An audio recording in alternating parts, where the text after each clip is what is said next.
Where are you guys at? I go down my list. It says Shannon not making any changes today. Carrie not adding to it today. Jim, I'm not doing anything today. Pete not doing anything with the position today.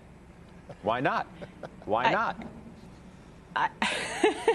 Well, we already trimmed our Apple position back in December, and so we're about halfway to the market, and our view was that we are going to see this longer replacement cycle. And certainly the supply chain concerns I think everybody knew about, but there is concern for Apple that these could extend into mid-2022. The services story is really still the story here. Services were up almost 26%, but you need to be growing your installed base in order to monetize that services growth. And so for us, I think there's a few more quarters here where we get some uncertainty in terms of, the ability of Apple to meet end demand. I think it deserves a place in your portfolio, which is why we're not selling it. But I would say I'm more optimistic on some of the other FANG names or the magma names or whatever we're calling them now.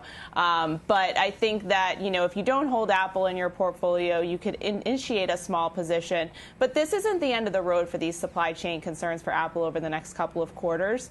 So on a longer term basis, absolutely, you should have it in your portfolio. But we're halfway for a reason, and we trimmed it back in December as a result of that. Jim, why shouldn't you be adding to it today? I mean, yes, we know it's going to get worse. Tim Cook told us as much last night. But if you're bullish the stock and you saw the stock moving towards its high, and you personally still have a view that it's going to be around 160 or so, or north of that by the end of the year, you just got a 4% gift to buy the stock. Why didn't you jump on that?